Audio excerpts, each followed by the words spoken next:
वर्षा जी, राधे राधे। महाराज जी आपके चरणों में कोटि कोटि प्रणाम। महाराज जी, मोह माया में नर और नारी दोनों आते हैं, फिर माया अधिकतर नारी को ही बताया जाता है। नहीं, ऐसा नहीं कहीं वर्णन किया जाता कि माया नारी है, ऐसा तो नहीं है। जो शास्त्र नहीं तो वो ऐसा बोलते होंगे।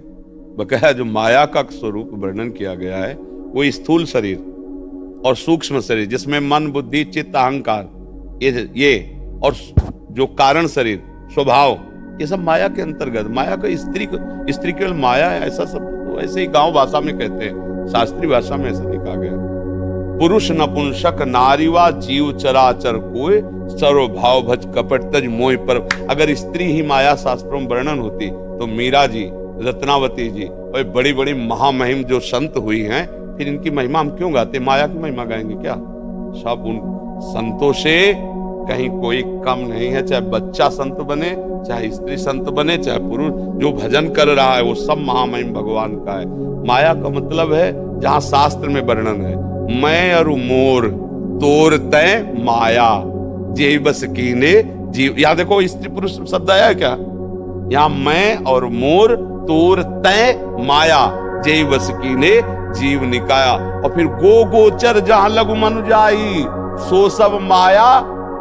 महाराज जी, एक जगह और सुनने में आता है औरत को नरक का द्वार भी कहा जाता है। महाराज जी, ये कथन भी औरत को नरक का द्वार नहीं कहा जाता, औरत को भोग बुद्धि से देखना नरक का द्वार है। समझ रहे? औरत का स्वरूप जो है वो हमारी माँ भी औरत है। अगर स्त्री स्वरूप है तो माँ भी है, मेरी बहन भी है, मेरी पुत्री भी है। भगवान कह रहे, भगवान की बात समझना। त्रिविधम नरकस्येदम द्वारन नाशन मात्मनः कामा क्रोधा तथा लोभा तस्मात् दैत्यम तजेत। ये तीन नरक के द्वार हैं, काम, क्रोध, लोभ। इसमें ना स्त्री वर्णन है, पुरुष वर्णन है। अब जहां शास्त्रों में वर्णन की स्त्री को तुम नरक स्वरूप देखो, किसको? सन्यासी बैरागी को। समझ रहे? तुमने सन्यास लिया, वैराग्य लिया है, अगर तुम किसी स्त्री को भोग रूप देखते हो तो तुम्हारी दुर्गति हो जाएगी। जैसे नरक से भयभीत होता है जीव, ऐसे तुम भयभीत रहे, किसी स्त्री को भोग दृष्टि से मत देखना। ये तो बड़ी अच्छी बात है। हमारी माता दृष्टि होनी चाहिए, बहन दृष्टि होनी चाहिए, पुत्री दृष्टि होनी चाहिए कि भोग दृष्टि। देखो ना, जो भोग दृष्टि की राक्षस लोग कैसा बर्ताव माताओं बहनों से करते हैं। भोगा, मार के जला दिया, काट के फेंक दिया, ये भोग दृष्टि ही तो है। कोई ऐसा बर्ताव, तुम्हारा जैसा शरीर प्रिय है वैसे माताओं बहनों का प्रिय है, ऐसा कैसे बर्ताव कर सकता है? तो उसने भोग दृष्टि की ना, तो भोग दृष्टि की निंदा की जा रही। ये तुम स्त्री को भोग्या मत मानो, ये इन्हीं से हम लोग पैदा हुए हैं, आकाश से थोड़ी पैदा हुई। यही माताएं हैं, इन्हीं से बड़े बड़े बलवान, बुद्धिमान राजा, महाराजा, ऋषि, मुनि सब इन्हीं से उपजते हैं। इनको भोग नरक का आ जाएगा तो हम सब नरक ही तो है ना, हम सब फिर नरक हुए ना, क्योंकि पैदा तो इन्हीं से हुई है ना।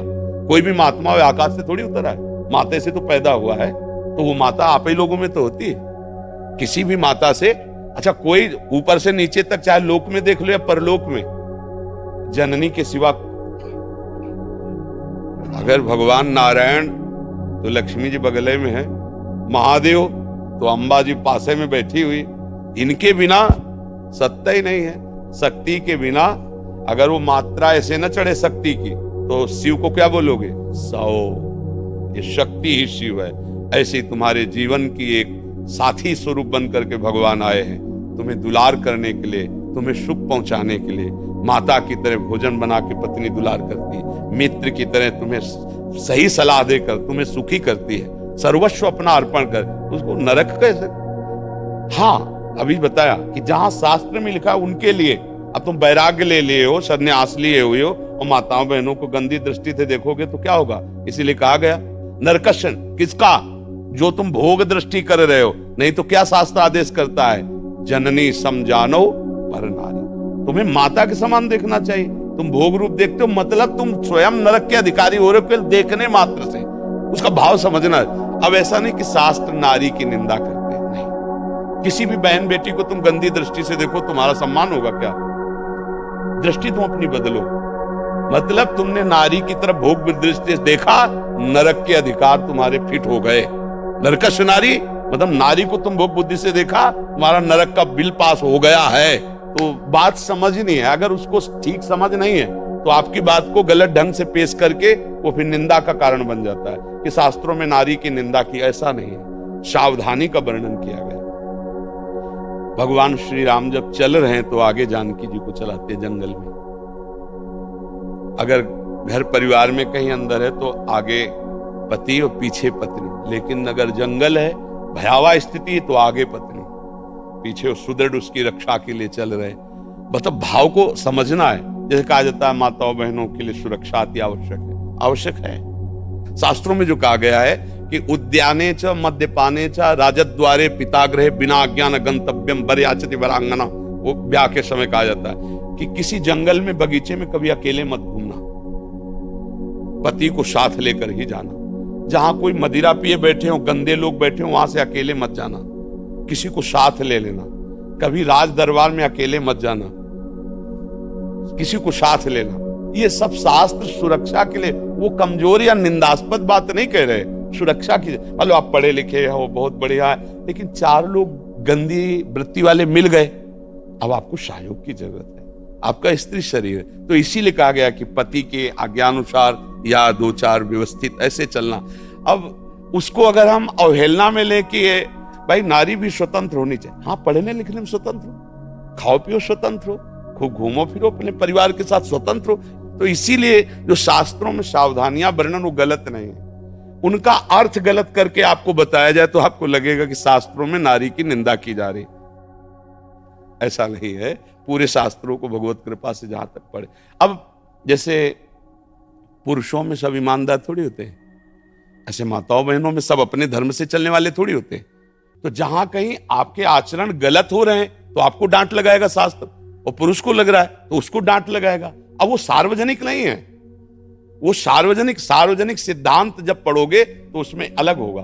शास्त्र किसी एक का थोड़ी है, कानून अच्छा जब कानून है तो स्त्री पुरुष का कानून कोई भेद है? आप 302 करो तो आपके लिए छूट मिलेगी क्या?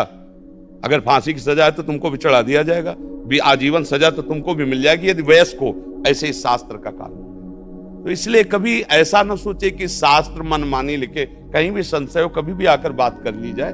शास्त्र का ज्ञान होना चाहिए। अब मतलब कहा क्या जा रहा है उसको समझा जाए।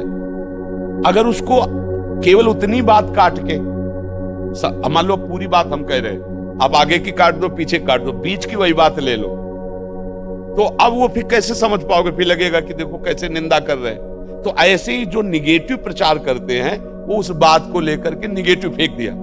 उनको खुद अनुभव नहीं कि किस धरा से बोला जा रहा है। जब आप भजन करो, धरा में आओ, तो आपको भी शास्त्र ये किसी व्यक्ति के द्वारा लिखे हुए नहीं, ब्रह्मबोध संपन्न महापुरुषों के जो भगवान को साक्षात देख रहे वो लिख रहे। और हम सब बच्चे हैं, बोलो माता पिता डांटते हैं कि नहीं डांटते? तो हमारे शास्त्र पिता हैं, वो हमें आदेश करे ऐसे चलो ऐसे चलो, और उन्होंने हमें क्यों डांट? अब शास्त्र आज्ञा का उल्लंघन करो तो मनमानी आचरण, फिर तो आप कुछ भी बोलो, भगवान को गाली दो, बात अलग। शास्त्र कहीं भी गलत नहीं है, आप केवल शुद्ध भाव से आओ, प्रश्न करो, उसका उत्तर आपको समझने को